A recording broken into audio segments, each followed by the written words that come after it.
মাসিক আইম্মা পরিষদের কেন্দ্রীয় কমিটির অন্যতম সদস্য মাওলানা হাফিজুর রহমান সিদ্দিক কুয়াকাটা।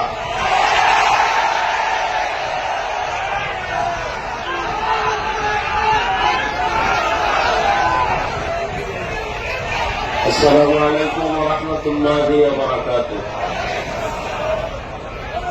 আমি মনে করি এখন বক্তব্য দেওয়ার সময় নয়, বরং শপথ নেওয়ার সময়। হযরত পীর সাহেব হুজুর চরমনায়ের হাতে হাত রেখে শপথ নিতে হবে যে দেশ স্বাধীন স্বাধীন বলে আমরা মনে হয় ঘুমিয়ে আছি, নতুন করে আবার জাগ্রত হতে হবে। সৈয়দ ফজলুল করিম রহমতুল্লাহ আলাইহির মতো কাফনের কাপড় হাতে নিয়ে ময়দানে আবার অবতীর্ণ হতে হবে। জুলুমের বিরুদ্ধে আন্দোলন একবার নয়, বারবার ময়দানে আন্দোলন করতে হবে। দুই গরুয়ে ধান খায়, মালিক ব্যাট দিয়ে এক গরুর উপরে যখন বাড়ি দিছে আর একটা গরু দৌড় দিছে, বলে তুমি দৌড়াও কেন? এর পরের সিরিয়াল আমার।